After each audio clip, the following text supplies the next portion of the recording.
incerto no livro Alta de Souza. Perdoa.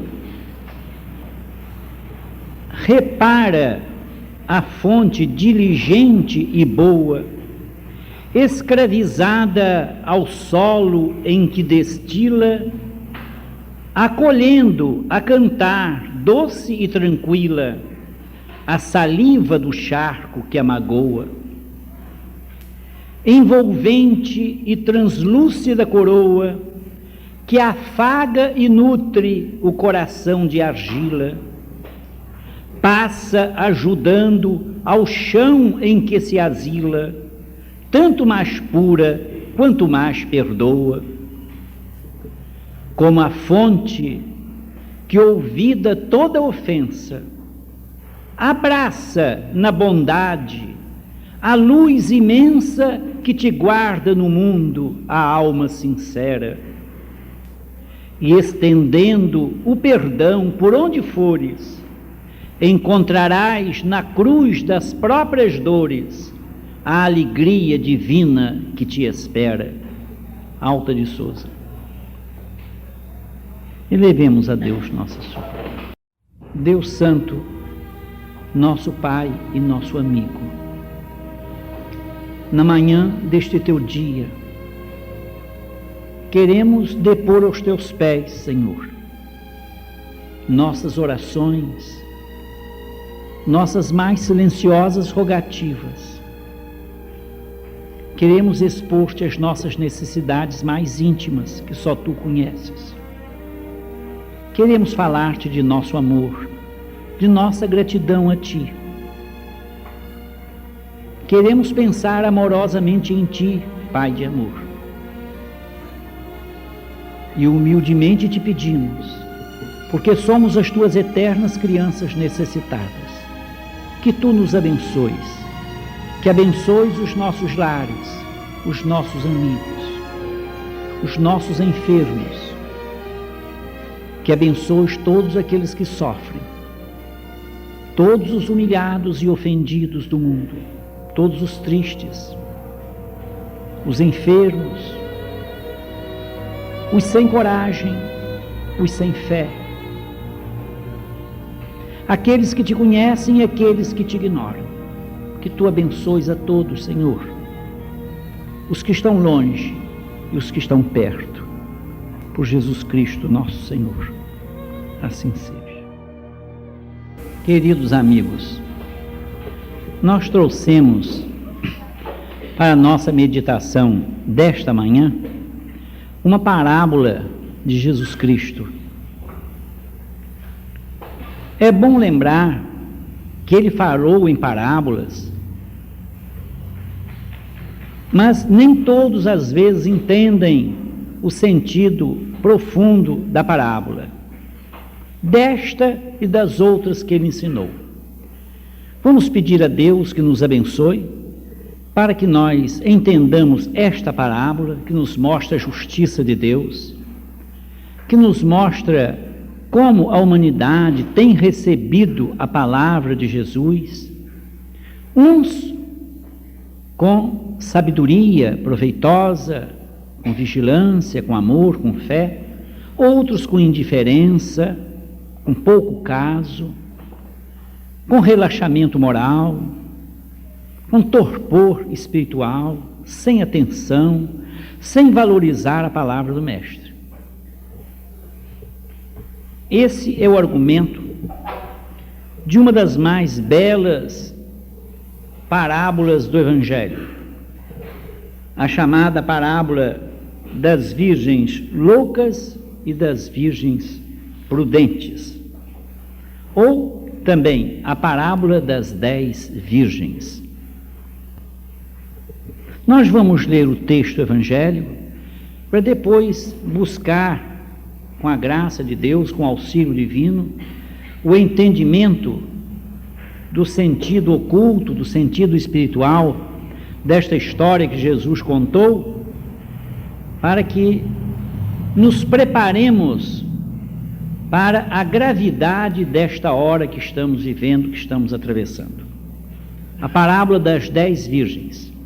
capítulo 25 do Evangelho de Mateus. Então o reino dos céus será semelhante a 10 virgens que, tomando as suas lâmpadas, saíram ao encontro do noivo.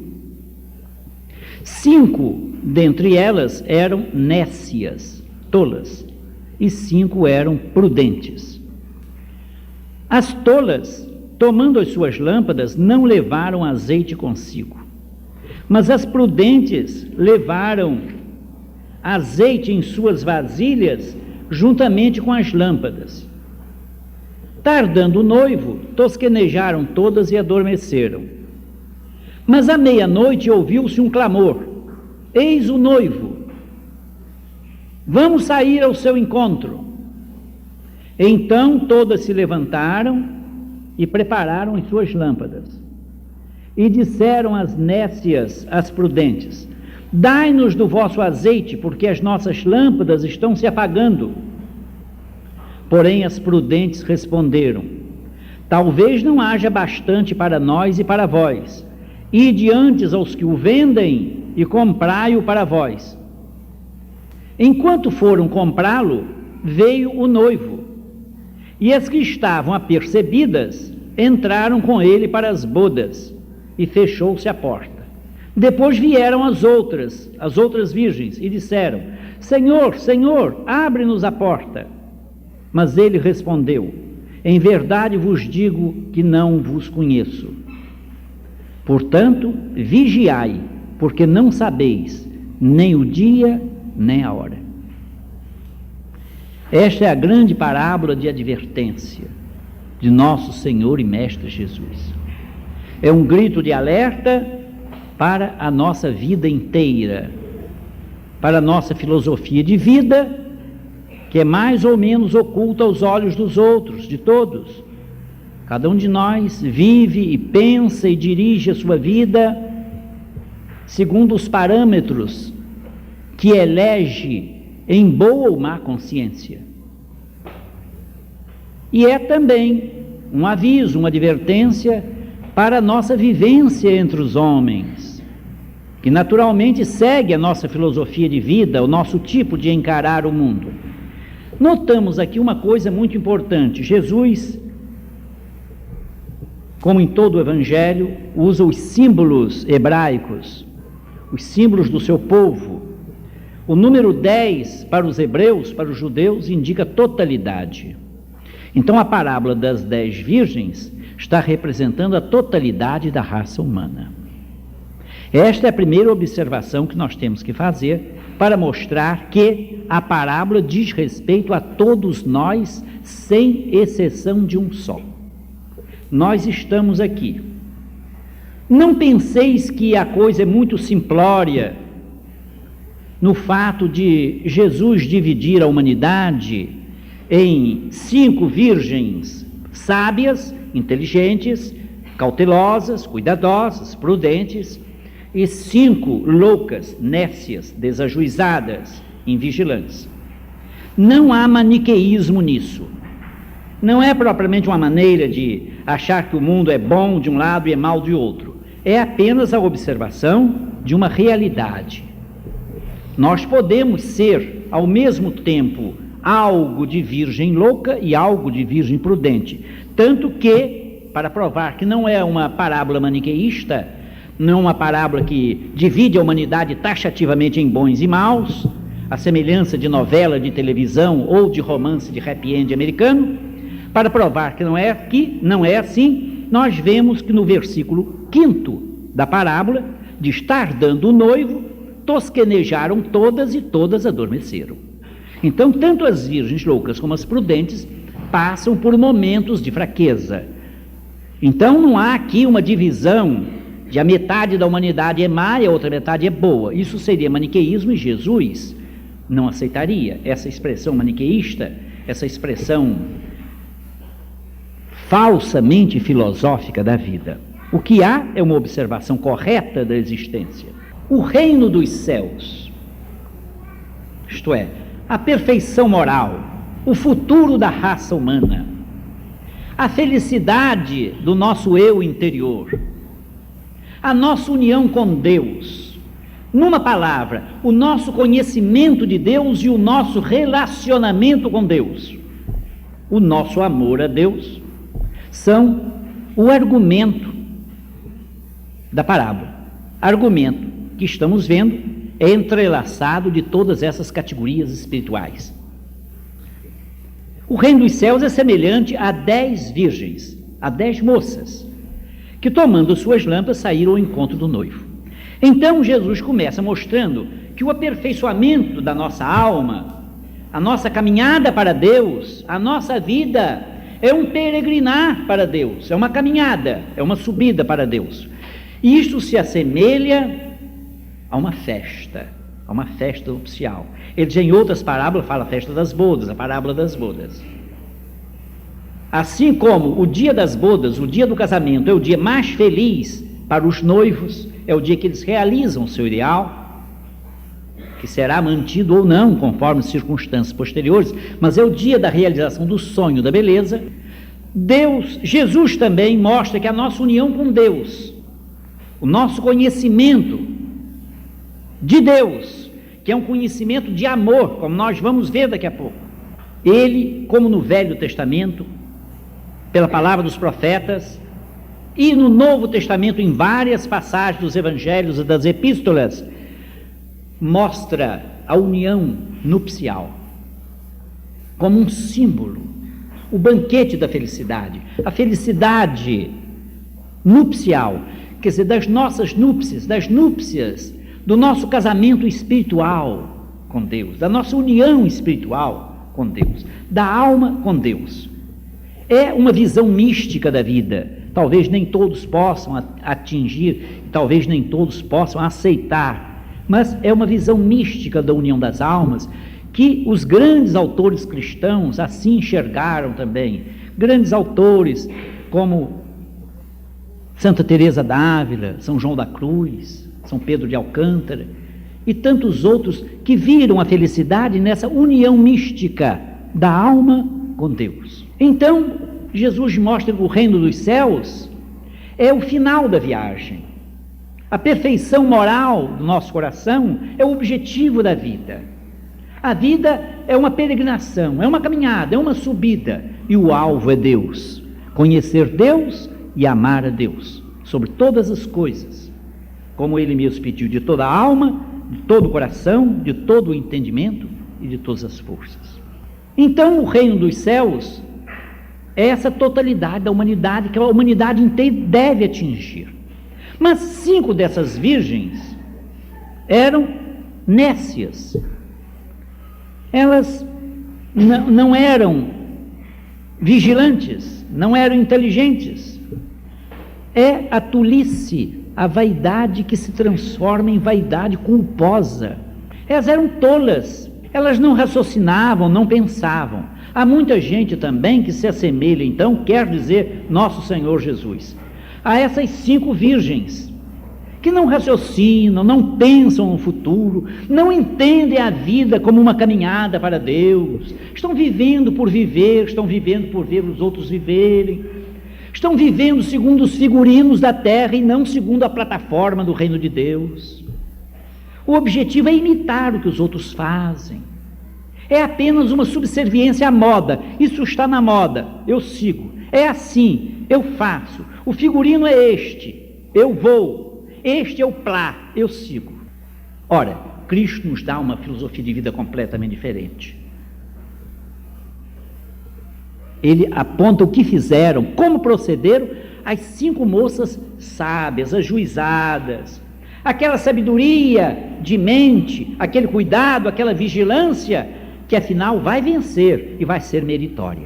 E umas, a invigilância culposa, a tolice sem nexo, da imitação, do mimetismo tolo, do apenas fazer o que os outros fazem e fazer porque os outros estão fazendo. A outra não, a consciência retilínea, a consciência meritória, a fé vigilante, o cuidado, o zelo, o pensamento voltado para o alto. São os 2 retratos das virgens loucas e das virgens prudentes. As nécias, as tolas, tomando as suas lâmpadas não levaram azeite consigo, mas as prudentes levaram azeite em suas vasilhas juntamente com as lâmpadas. É bom aqui, num parêntese rápido, lembrar por que essa história de vasilha, de azeite e de lâmpada. Aqui é a história de um casamento. Os casamentos no tempo de Jesus, os casamentos judeus, eram feitos uma parte em casa da noiva, outra parte em casa do noivo. Isso a festa do casamento propriamente dito, do matrimônio, porque antes havia os esponsais, que nós chamamos hoje noivado, mas não se trata disso aqui. Maria era desposada com José quando o anjo apareceu, ela disse: eu sou desposada, mas estava vivendo ainda. O noivado, no direito hebraico, já era considerado casamento. A pessoa noiva, para o direito hebraico, já era casada, embora continuasse vivendo. O noivo ou o esposo, porque são sinônimos. Aqui nós podemos falar noivo ou esposo, tanto que algumas traduções trazem noivo, outras traduções trazem esposo, que no direito hebraico é a mesma coisa, porque a festa dos esponsais, que esse que nós chamamos de noivado, já era casamento para eles, casamento que se completava com a segunda festa, que é esta aqui, o matrimônio, que começava na casa da noiva, um ato religioso, consagratório na casa da noiva, e depois o noivo vinha para apanhar a noiva e levá-la com os amigos, com as amigas, com as virgens loucas, com as virgens prudentes, com os familiares, para levar para a residência dele, que seria também residência dela, do casal aí. Então essa festa na casa do noivo durava às vezes 2, 3, 4, muitos dias. Assim era o casamento judaico, era uma grande festa, era uma grande coisa, e uma coisa de muita responsabilidade, que começava com os esponsais, quer dizer, com o noivado, que significava casamento. Então era uma ideia profunda de responsabilidade. Por isso que Jesus apanha essa ideia de casamento, de festa nupcial, para mostrar a nossa união com Deus, porque é uma coisa tão alegre, tão feliz, tão bela, tão profunda e de tão grande responsabilidade, que é semelhante à nossa responsabilidade na busca do conhecimento de Deus e no amor ao nosso Pai Celeste.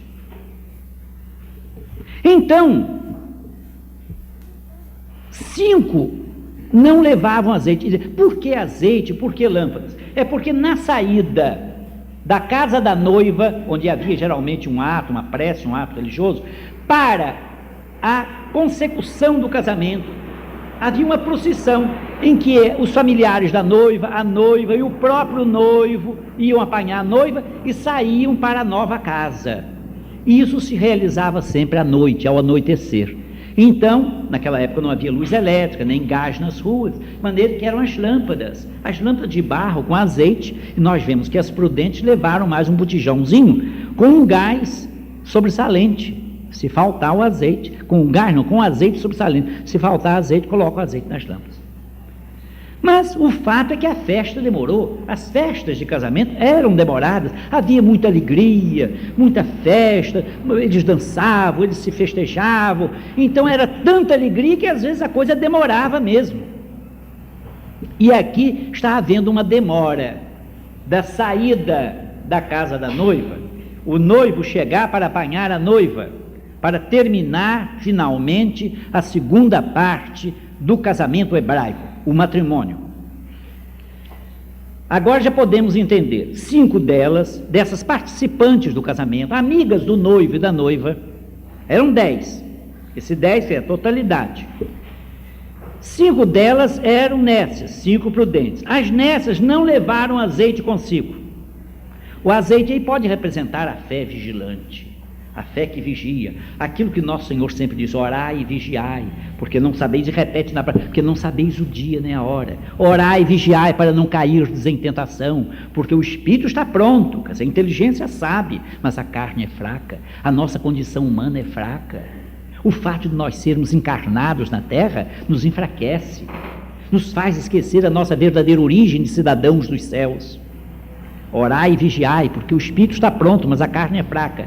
Então esse azeite da lâmpada representa a fé vigilante, aquela fé que ora, aquela fé que vigia, representa o orai e vigiai de nosso Senhor. 5 delas não pensavam nisso.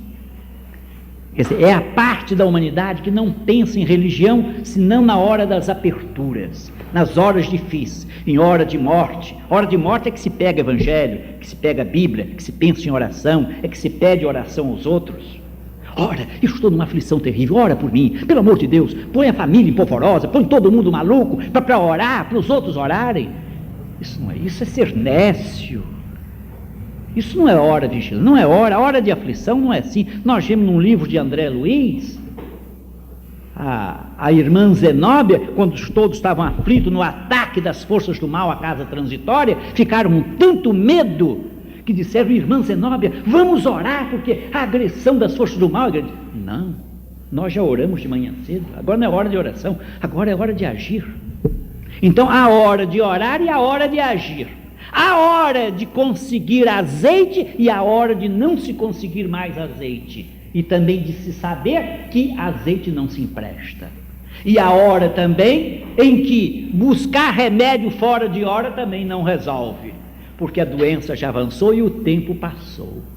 E a parábola não é só um conselho, esta parábola não é uma parábola de misericórdia, é uma parábola judicial. É uma parábola mostrando o juízo, a justiça de Deus, que finalmente cairá sobre todos nós, sobre a totalidade da raça, ninguém escapará. 10, símbolo da totalidade.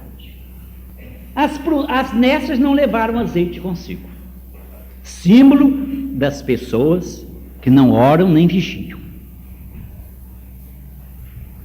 Nós não podemos saber se o canto, como os poetas dizem, que o canto dos passarinhos é um louvor a Deus. Sempre se interpreta assim. Os poetas da Índia, os poetas antigos, os poetas românticos acham o cântico dos passarinhos da madrugada um louvor a Deus. É possível que seja, mas nós não podemos garantir que os passarinhos oram, não podemos garantir que os urubus oram, não podemos garantir que os porcos no chiqueiro fazem oração de manhã ou à noite. No entanto, Mahatma Gandhi diz: a oração é a chave da manhã e o ferrolho da noite. É a chave que abre o dia, deve ser a oração. O ferrolho, a garantia para que a porta não seja arrombada à noite. Oração é a chave da manhã e o ferrolho da noite. Quanta gente vive sem chave e sem ferrolho, nem hora de manhã, nem hora à noite. A nossa vida trepidante, a nossa vida materializada, a nossa vida sem Deus dos tempos modernos, fizeram o homem perder essa essência da religião. Não é a essência do amor da fraternidade humana, que a essência do amor da fraternidade humana é o auxílio ao próximo, é o amor ao próximo, é ajudar o próximo, mas isso não é propriamente a religião. A religião é a nossa ligação com Deus. É um problema diferente de amor ao próximo. Muita gente quer confundir religião com filantropia, quer confundir religião com caridade, faz bem a todo mundo, ajuda a todo mundo. Não é ser religioso isso. Isso é ser amigo dos homens, ser filantropo, é ser fraterno, é ser amigo de todos. Religião é um religar com Deus, é uma ligação com Deus. E a essência da religião é a oração. Quem não ora está desligado de Deus. Religião é religar, tornar a ligar. Nós estamos ligados de Deus para cá, do alto para baixo. A religião, a oração, nos liga de baixo para cima, do coração nosso para o coração do Pai. E muitos não pensam nisso. Assim eram essas virgens loucas. Elas pensavam em tudo, mas não tinham cabeça para pensar que deviam colocar azeite nas lâmpadas, que deviam estar preparadas, não eram ajuizadas, não pensavam no amanhã, na possibilidade de faltar azeite nas lâmpadas, elas não pensavam no dia de amanhã, não pensavam no futuro. É o que se chama atualmente pessoas desligadas, estão vivendo o dia a dia, o dia comum. É o materialismo dominante no nosso século, em nossa vida. Então não levaram azeite consigo, mas as prudentes levaram azeite em suas vasilhas, juntamente com as lâmpadas, porque elas iam fazer uma caminhada longa da casa da noiva à casa do noivo, e o noivo não havia chegado ainda, não havia aparecido para o início da chamada procissão. Era uma verdadeira procissão, que iam todos às ruas escuras para a nova residência. É assim que Jesus imagina este fato. Mas eis que à meia-noite ouviu-se um clamor. à meia-noite. Demorou, a festa demorou, à meia-noite. E muitas já estavam dormindo. Tardando o noivo, ouviu-se um grito: eis o noivo, ide ao seu encontro. É uma imagem que Jesus nos dá com muita antecedência para mostrar que quando as coisas tardam, as pessoas perdem a fé. Eles acreditam, está demorando muito, não há nada. Jesus lembra o caso de Noé. Noé avisou, Jesus fala em Noé. Noé avisou que vinha o dilúvio. E o que é que aconteceu? Jesus mesmo diz: Noé avisou que havia o dilúvio. Ninguém acreditou em Noé. As pessoas continuaram casando e dando as filhas em casamento. Ninguém acreditou em Noé. Mas veio o dilúvio e destruiu a todos. Assim será também na época da vinda do Filho do Homem. Ninguém acredita, ninguém pensa nisso. Como vai ser a mudança deste século? Os espíritos amigos falam, Emmanuel fala que este final de século vai haver a separação dos bodes e das ovelhas no imenso rebanho. Está lá no livro A Caminho da Luz. Ninguém liga, ninguém acredita. Cada um continua vivendo sua vida, pensando em juntar dinheiro, em gozar a vida, como se a vida fosse uma estação turística, uma viagem turística. Não é uma viagem turística para ser gozada, é uma viagem de conhecimento, de amor, numa subida para Deus. Mas ninguém quer saber. Então uma parte da humanidade é formada de criaturas loucas, nécias. Mas uma outra parte dessa totalidade humana raciocina e pensam os que têm fé, a fé vigilante. É isto que nosso Senhor quer dizer com isso. Nós é que temos que classificar-nos de um lado ou de outro. Mas como tarda, ninguém crê. Está demorando a chegar, não se vê nada. O pessoal fala, os apóstolos falaram há quase 2000 anos. Será que a paciência de Deus se esgotou? Será que o Apocalipse tem razão? Será que esse final de século vai haver alguma coisa? Veio um livro aí que está já no prelo, Profecias, de Pietro Baldi, mostrando que os 2000 anos estão se esgotando, isto é, concordando plenamente com Emmanuel no livro recebido por Chico Xavier, A Caminho da Luz. O pessoal leu A Caminho da Luz, que saiu em 1939, há mais de 40 anos, tudo como dantes. Ninguém se prepara, a vida continua, cada um na sua viagem turística para o paraíso da terra, para os seus gostos. Não se vê aquele fervor, aquele sentimento religioso que aparece, por exemplo, nas páginas gloriosas do livro Ave Cristo, de Emmanuel. Aquele sentimento, não se vê aquele fervor religioso. Esta parábola é uma parábola judicial. É uma parábola de aviso, de advertência. Então se levantaram todas aquelas virgens, as loucas e as prudentes, e prepararam suas lâmpadas. O noivo já vem, o grito, o noivo vem aí. Quer dizer, o noivo já vem, vai apanhar a esposa, vai levar para casa, a procissão vai começar. A viagem para a festa nupcial. A última viagem vai começar. É o símbolo da última viagem.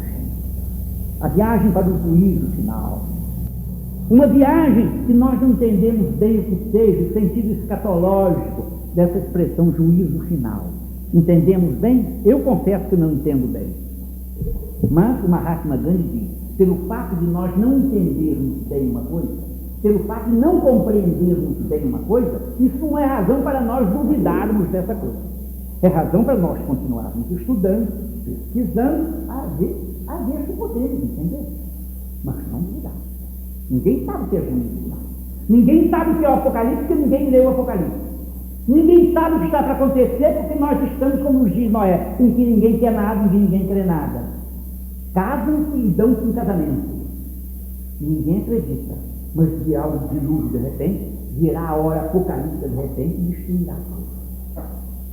Então essa parábola é de advertência, uma parábola própria para os nossos dias, própria para a pessoa tomar consciência e tomar resolução. Quem quiser ser virgem prudente, quem não quiser continua como virgem nécia. Então todos se levantaram e prepararam as suas lâmpadas. Aí que acontece uma coisa importante, que mostra mesmo que essa parábola é a imagem do nosso mundo, da nossa humanidade. Para mostrar que esse 10, essa totalidade, mostra mesmo o que está acontecendo com todos. Disseram então as virgens nécias às prudentes: dai-nos do vosso azeite, porque as nossas lâmpadas estão se apagando. O azeite já está, por causa de esperar, o noivo demorou. O pessoal começou, será que vem, não vem? Será que deslancharam o casamento? Quer dizer, cada um pensa uma bobagem qualquer. Ninguém acredita na realidade. Só duvida. Dai-nos do vosso azeite, porque as nossas lâmpadas estão se apagando. Aí que vem uma resposta surpreendente. Porém, as prudentes responderam: talvez não haja bastante para nós e para vós. Ide antes aos que o vendem e comprai-o para vós. Parece estranho isso. Por que as prudentes que tinham o azeite nas lâmpadas e ainda tinham um botijãozinho, não emprestaram um pouquinho de azeite àquelas que não têm? O Evangelho que é todo amor, o Evangelho que é todo caridade, o Evangelho que ensina a gente repartir desde os dias de João Batista, aquele que tem 2 túnicas, tem uma que ele não tem, aquele que tem alimento farto, agora que Jesus põe na boca das moças sábias uma ausência de caridade, não se pode emprestar. Como quem diz, azeite não se empresta. Então qual é o símbolo do azeite? O que significa esse azeite aqui? Que é alguma coisa que ninguém pode emprestar a ninguém, numa hora em que não é hora de empréstimo, e aqui é também hora que não pode se emprestar mais. Chegará uma hora em que não é hora mais de empréstimo, não será hora mais de caridade, é hora de justiça. Essa parábola é uma parábola de justiça. Não é como a parábola do bom samaritano para ensinar o amor enquanto a gente tem tempo para amar e deve amar. Andai na luz enquanto tendes luz, para que as trevas não vos apanhem. Há um tempo determinado para todas as coisas, dizia Salomão. Então chegou aqui um tempo em que não é mais tempo de ninguém pensar em estar ajudando o outro, porque esse azeite é o símbolo da fé vigilante, das boas obras, do amor. E isso ninguém pode emprestar a ninguém. Esse azeite não se empresta, não é por falta de caridade, é porque a fé, ninguém pode dar fé quem não tem fé.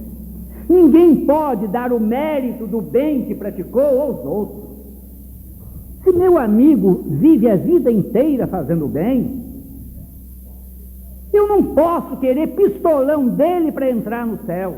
Dizer, meu amigo, empresta um pouquinho dos seus grandes méritos, daquele grande amor que você teve durante a vida, porque é chegada a hora final da grande viagem, ajuda um pouco, empresta um pouco da sua caridade, empresta um pouco dos seus méritos, do seu amor. Não existe isso, meu amigo. Esse azeite não se empresta, esse azeite é elaborado, é comprado, aqui diz, é comprado pela própria pessoa. A compra significa uma troca, o indivíduo conquistou por troca, por um ato, pelo esforço dele. Ele não está recebendo comida de graça. A lei de Deus manda dar a cada um segundo as suas obras. Chegou a hora de se cumprir a lei, o princípio da reta justiça, a cada um segundo as suas obras, segundo o que fez. Não há pistolão no reino dos céus, não há pistolão depois da morte. Ninguém pensa nisso, que aqui na terra há muitos arranjos. Você arranja, acerta, um amigo, etc., pede nessa repartição, aquilo e ali, daqui a pouco encaixa, o camarada encaixa outro com um ordenadão. Como houve escândalos, tem havido em toda parte, lá na Bahia, por exemplo, as esposas e filhas dos chefes do Supremo Tribunal do Trabalho na Bahia, eles colocaram as filhas, as esposas, os parentes, como serventes, só para encaixar no quadro administrativo. Servente. Depois, chegando lá, passou, porque precisa, não, o serviço administrativo exige. A pessoa sai da categoria de servente, ganharia, maninharia, e passa a ser auxiliar, assessor do diretor, assessor do juiz, assessor dos procuradores judiciais, assessor disso, aquilo, ganhando 300, 400 mil cruzeiros por mês. Foi só para encaixar. Houve o processo aí, veio a República, até o ministro da Justiça entrou na história, depois parou tudo. Eles foram novamente, foram suspensos, uma velhacaria grossa, uma mordomia nojenta, foram apenas suspensos, não foram expulsos, suspensos, parente de juiz. Olha lá, quem é que mexeu com o juiz? Parente de juiz. Então foram suspensos, depois de 30, 60 dias, todo mundo esqueceu a coisa, voltaram, os serventes, entre aspas, voltaram para os cargos poupudos das suas grossíssimas mordomias. Então aqui na Terra existe tudo isso, até no judiciário, que era antigamente o poder da República mais respeitável. Hoje tudo desmoralizado. Executivo, legislativo, judiciário, tudo essa coisa triste que todos sabem, não é preciso falar. Mas no plano espiritual não existem essas mordomias, não existem essas velhacarias, não existem essas injustiças. Cada um é o que é. Cada um é o que se fez, cada um é o que construiu dentro de si mesmo, ou de bem ou de mal, ou de desprezo à palavra de Deus, ou de obediência à palavra de Deus. Cristo foi muito claro: quem é de Deus, escuta as palavras de Deus. Escuta não é só ouvir, é pôr-se escuta, é prestar atenção. Ouvir a gente ouve sem querer. A gente ouve um grito na rua aí, o buzinar de um caminhão que passa, a gente ouve, não escutou. Nós ouvimos. Escutar é ouvir voluntariamente, é querer ouvir, é pôr-se escuta. Quem é de Deus não ouve as palavras de Deus, escuta.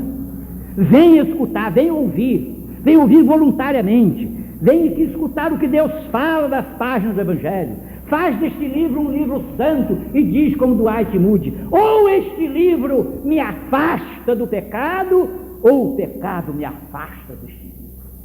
As atuais virgens loucas são aquelas que se afastaram deste livro, não querem saber dele, sabem de tudo quanto é novidade e fofoca sabem. A vida dessas pessoas que fazem, que dos amigos de Jesus não interessa, a vida das personagens das novelas interessa. Entendido? Sabe de tudo. Aqueles enredos, aquelas bobeiras todas de novela, tudo sabe. Mas a vida, quem foi Tiago? Quantos Tiagos hoje? Judas Iscariotes, Judas Tadeu, os amigos de Jesus. Quem é hemorroíça? Quem foi o centurião de Cafarnaum? Quem era Maria, mãe de Tiago? Tiago era irmão de Jesus ou primo irmão? Não interessa. Isso é gente, é fábula, isso é bobagem. Bobagem é o que está na TV. Aquelas bobagens que as pessoas valorizam tanto. Então, meus amigos, é uma parábola de responsabilidade. Ou o pecado me afasta desse livro, como dizia Moody, ou este livro me afasta do pecado. Disseram as nécias às prudentes: dai-nos do vosso azeite, porque as nossas lâmpadas estão se apagando.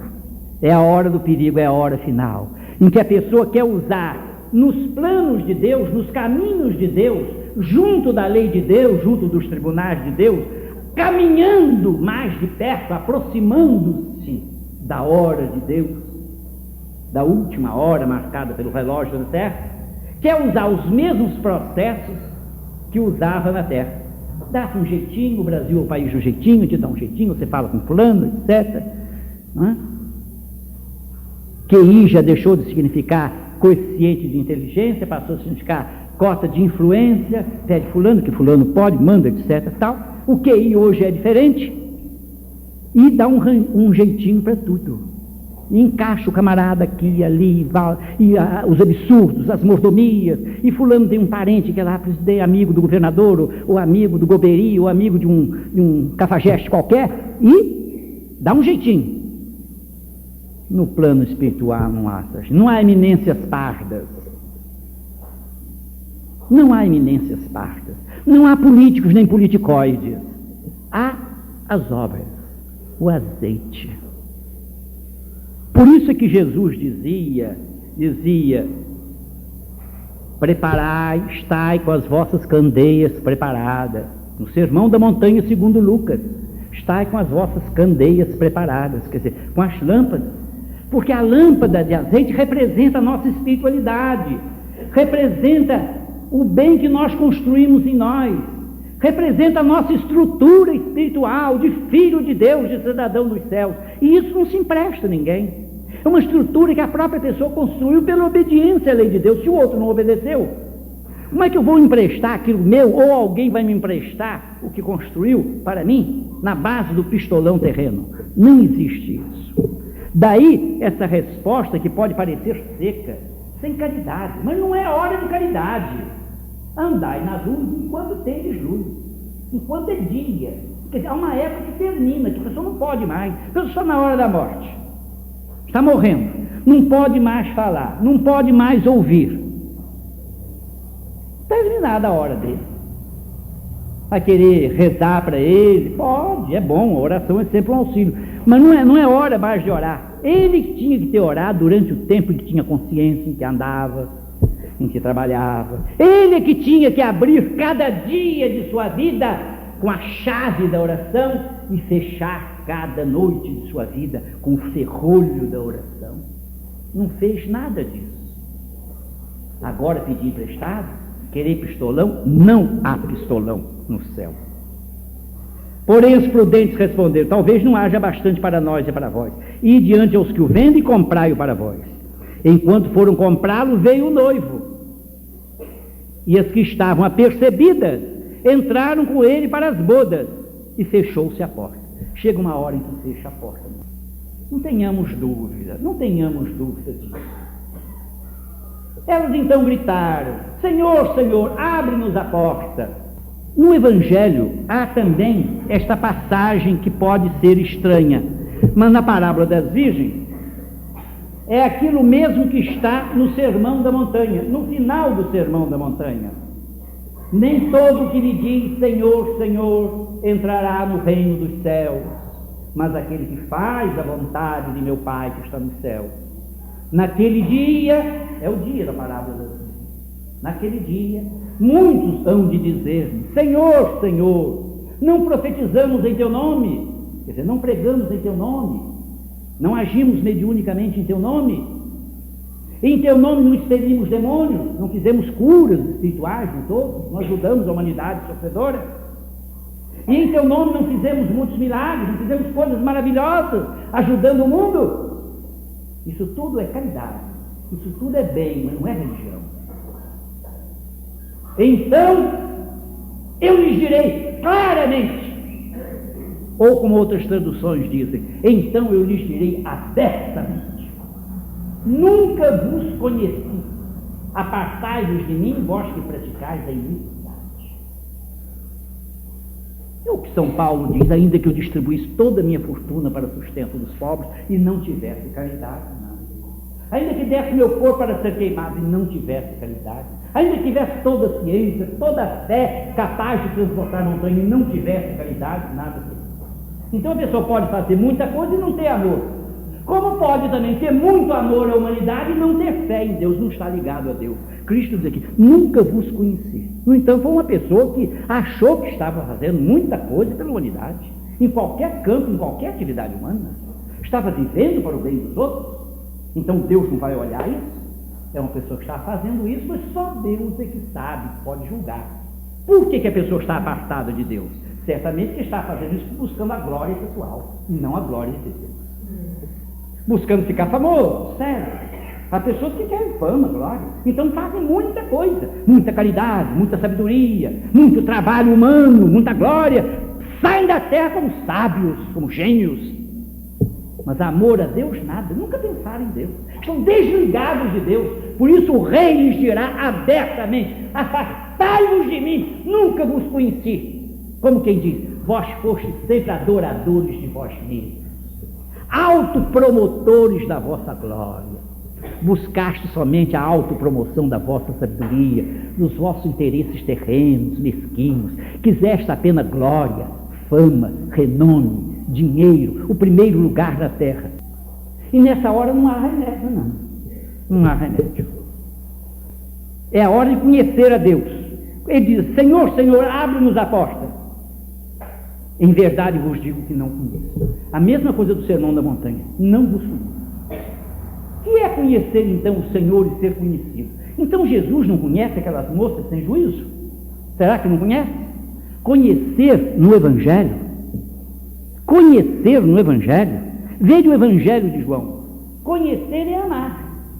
A pessoa só conhece a Deus, só pode dizer que conhece a Deus quando tem amor a Deus. Quando tem amor a Deus, passa a conhecer Deus e amar a Deus. Quem não ama a Deus é porque não o conhece. Jesus diz assim: eu conheço as minhas ovelhas e das minhas sou conhecido. Eu sou o bom pastor. O bom pastor dá a vida pelas suas ovelhas. Nunca pensamos nesse texto? Eu conheço as minhas ovelhas e das minhas sou conhecido. As minhas também me conhecem. Eu sou o bom pastor e dou a vida pelas minhas ovelhas. Qual é o maior tipo de amor? É o amor sacrificial. Foi o amor que Jesus nos deu. Foi a cruz por nós. Então, conhecer as ovelhas é saber que ela é amar a ovelha e dar a vida por ela. Conhecer na Bíblia, no Velho Testamento e no Novo, é sinônimo de amar. Quando Jesus diz, eu conheço as minhas ovelhas, as minhas ovelhas, eu as amo e sou amado por elas. Pedro, tu me amas? Amo, Senhor. Então apacenta as minhas ovelhas. E segunda vez perguntou, Simão, filho de Jonas, tu me amas? Amo, Senhor. Então apacenta as minhas ovelhas. Prova o amor. Simão, pela terceira vez, tu me amas? Senhor, que resposta linda. Senhor, tu sabes todas as coisas. Tu sabes que eu te amo. Isto é que é conhecer Jesus, isso é que é amar Jesus, que vem a ser a mesma coisa. Eu conheço as minhas ovelhas e das minhas sou conhecido. Eu sou o bom pastor dá a vida pelas suas ovelhas. É o amor completo. Conhecer é amar até o sacrifício. Não é conhecimento intelectual, de conhecer coisas, psicologia e didáticas e parapsicologia e ciências e filosofia, nada disso. Com Deus é tudo diferente. Com Deus o conhecimento é do coração. O coração que conhece a Deus e o ama. E o ama porque o conhece. E o conhece porque o ama. Eu conheço as minhas ovelhas e das minhas sou conhecido. Eu sou o bom pastor. O bom pastor dá a vida pelas suas ovelhas. Isso é que é amor. Isso é que é conhecer. Um conhece o outro. A ovelha conhece Cristo e Cristo conhece a ovelha. E é assim mesmo na vida prática. Até hoje, lá na Palestina, fizeram experiência nos campos de pastagem da Palestina. Alguém substituiu o pastor, até a veste do pastor, e chamou as ovelhinhas assim, conforme o pastor chama. Menhá, menhá, para a ovelhinha chamar. Ela não atendeu o falso pastor, porque ela conhece a voz do seu pastor. Como disse Cristo, ela ouve o pastor, mas não ouve o mercenário, ouve a voz do pastor. Quem ama Jesus conhece a voz dele, sabe quando ele fala, dá valor às palavras dele no Evangelho, liga para isso aqui, não arranja pretexto para fugir da escuta. Deus em primeiro lugar. Escuta, Israel, amarás o Senhor teu Deus de todo o teu coração, de todo o teu entendimento, de toda a tua alma e de todas as suas forças. Este é o primeiro maior mandamento da lei. Então, meus amigos, a hora é apocalíptica. Em verdade vos digo que não vos conheço. E o conselho final de Cristo na parábola é este: portanto, vigiai, porque não sabeis nem o dia nem a hora. De duas coisas, meus amigos, nós não sabemos nem o dia nem a hora. Não sabemos nem o dia nem a hora da nossa morte física, da nossa partida para a eternidade, e não sabemos nem o dia nem a hora em que estaremos no número 10 na totalidade da humanidade para sermos julgados coletivamente. Porque, como diz São Paulo, ninguém vive para si, ninguém morre para si. Nós somos uma comunidade, nós somos a raça humana, nós somos a humanidade. Nós fizemos bem e mal a muita gente fez bem e mal a nós estamos entrelaçados. É esse entrelaçamento, esse juízo dessa comunidade dos 10 da totalidade, é que a Escritura chama juízo final. Há um juízo particular que se segue à morte física, e depois há um juízo final, para saber se nós merecemos ou não merecemos fazer parte da nova civilização do terceiro milênio, voltar à terra para a glória do reino de Cristo, na grande parousia, na grande volta do Senhor, quando Ele vier para reinar sobre todos, para a sua glória, para o seu direito, quando Ele voltar, não mais como mestre, não mais como aquele que é insultado, não mais como aquele que deixa tranquilamente colocar uma coroa de espinho para ferir sua cabeça, e um cetro de cana, e um pedaço de cana à guisa de cetro, e uma mortalha, um pedaço de pano vermelho à guisa de manto real, para transformá-lo num rei de comédia. Não, ele virá como rei, para julgar, como disse São Paulo, os vivos e os mortos na sua vinda e no seu reino. Tu és rei? Perguntou Pilatos a Cristo. Tu dizes, não estás perguntando, estás dizendo, eu sou rei, para isto nasci, mas o meu reino não é deste mundo. Mas ele vai voltar. Orai e vigiai. Oremos e vigiemos. Vamos fazer a nossa oração. Deus, nosso Pai, bendizemos-te por essa parábola de nosso Mestre Senhor Jesus, que nos alertou a respeito de nossa vida na terra. Pedimos-te, Pai, nos ajudes a valorizar nossas cotas de tempo neste mundo, nesta vida tão breve que nós passamos na face deste planeta. Ajuda-nos a viver com respeito, com dignidade, a viver com ideais elevados, a colocar tua glória, teu amor, tua lei em primeiro lugar nos nossos corações e a amar aos nossos próximos, aos nossos irmãos como a nós mesmos. Ajuda-nos a viver uma vida cristã, a purificar as nossas consciências, levantar os nossos corações para a tua luz, guardar os nossos passos de todo mal, ter as nossas mãos limpas, os nossos corações puros, as nossas mentes vazias de todo pecado, as nossas bocas limpas, somente para falar o bem e a verdade. Deus Santo, nosso Pai e nosso amigo, guarda-nos na tua paz e despede-nos na tua paz, na paz de teu Filho, em nome dele. Assim seja. Em nome de Deus Todo-Poderoso, de nosso Senhor e Mestre, com assistência de nossos benfeitores e amigos espirituais, damos para encerrada a nossa reunião desta manhã.